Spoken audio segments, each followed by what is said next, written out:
What's up everybody, it's Vicent Chi here with a quick tutorial to show you how to add Dark Souls-like respawning into your game. Um, I've made this before and it was a little long, so I'm going to try to do this a little faster, so hopefully I do not forget anything. But basically, the first thing you're going to do before anything else is go into your resources, go to variables, click this button down here, and make 4 new variables. One's going to be respawn scene, one's going to be current scene, one's going to be save X, and one's going to be save Y. They're pretty self-explanatory. Respawn scene is the scene you respawn to. Current scene is the one that you're currently in. Save X is the X that you're saving. Save Y is the Y that you're saving. Now, in your player object, when you are next to the altar or bonfire or whatever you want to say, I have when you push the button and you're in the attack detection. So that's how it's going to actually know that you're in front of this altar. The altar or bonfire in your game, it just needs an attack detection, little box. And then make sure in object settings it can touch the player group. Attack detection hits for player group. That way, when the player gets hit by that, you can push the button. Make sure it also does 0 damage, because you don't want it to kill your player, right? We don't want to die just because we're saving. So this is called save location, but this would basically be activate bonfire. So you would set your HP to full, you would, respawn enemies or whatever you want to do at your bonfires. That's what the stuff you would do in here. But for the sake of respawning, all you need to do is set the common variable save X to your X coordinate and set it the save Y to your Y coordinate, which obviously you would go to page 2, change variable, and then change variable, common, save X to the, you could use object self or you could just use player. It doesn't matter because they're the same thing in this case, to X coordinate. Simple. And then you're going to activate execute object action, save point save. This is just going to do the animation essentially.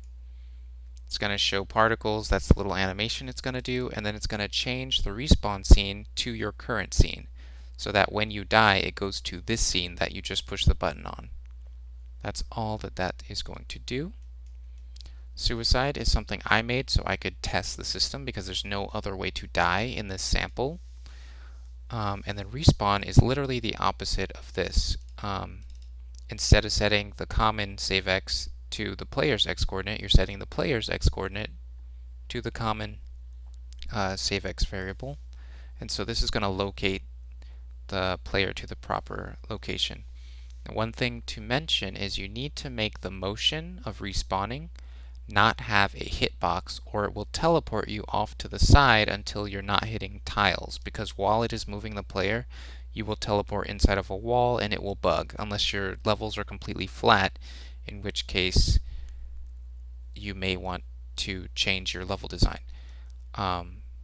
So yeah, you definitely need to make sure that when in your animations, you do not have this green box here. You need to make sure your respawn animation does not have the green box. Otherwise, it will teleport you inside of a wall, which I can show you a little later.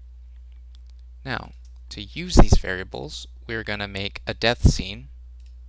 I literally just made a new scene, and I didn't put anything in it. It's completely empty, except for this player object, which is set to appearance dead. This may or may not be needed. You can try it without it. I'm thinking it's not needed because of how the system worked, but as I was going through, I kind of added it and then left it in there. So that's why this is here. It's just an invisible player, basically, just to keep the player alive, but I don't think it's necessary.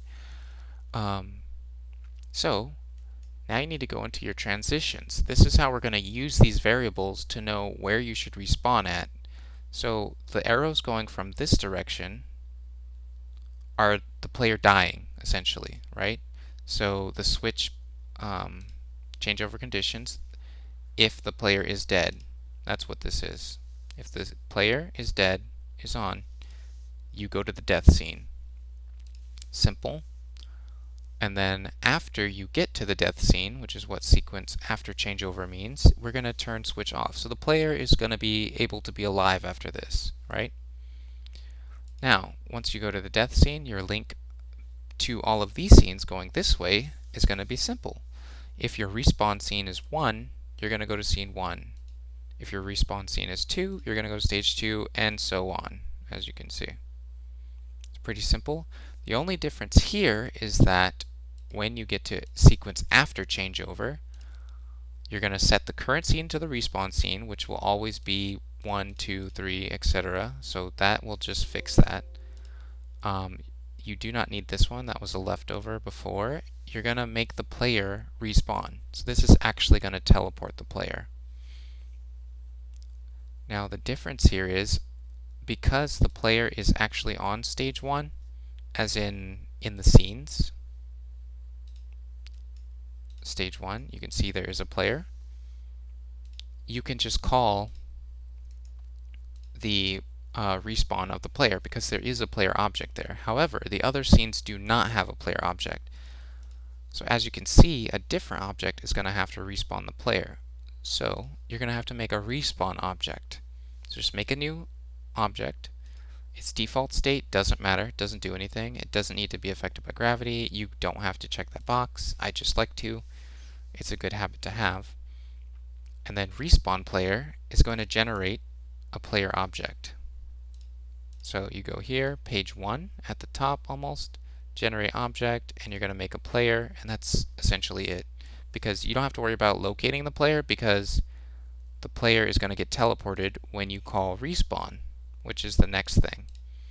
So at the bottom, or I guess it's the middle of page 1, execute object action, you're going to change it to player, and you're going to change it to respawn. This is going to call that respawn action that we made earlier, right? So that's literally the only difference. And then so each of these other levels, you're going to need to put the respawn object in it. Doesn't matter where you put it, location-wise, but just make sure, like this one, you can see I did it incorrectly. Make sure that you put it on the proper layer because the player will also be on that layer. So if I had put it on this layer, the player would fall through the ground because you wouldn't be on the same layer as these tiles. So make sure you put it on the same layer that you want the player to be on. And you'll have to do that on all of your scenes that the player can respawn on, because without this object, the player cannot respawn except on the one where the player actually already exists. So it's pretty much copy and paste. Your death condition is always going to be the same, so you can copy and paste this link to all of them. They're all exactly the same.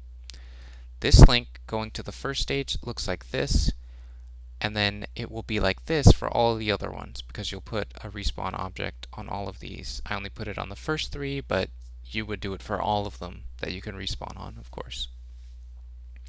Now the only thing left is we need to set the current scene when you change scenes, right? Because that's how we know which one to set the respawn scene to. So we're going to do that with portals. You can see this is stage 1. This is where the player starts. And this is the portal A to scene 2, which is portal B, right? So setting a portal is pretty simple. You probably already have this if you're trying to do a respawn system like this. So I'm not going to dive into that too much. But the important thing you need to do here is from A to B, which is scene 1 to scene 2, is set current scene to 2, right? Because we're going to 2. This arrow means we're going from A to B, and in this situation, A is 1, B is 2. Which means when we go from B to A, we need to set it to 1, not 2, because this is scene 2 going to scene 1, so we need to change this variable.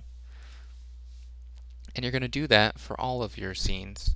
You can see this is scene 2 going to scene 3, so A is scene 2 to scene 3, so we need to set this to 3.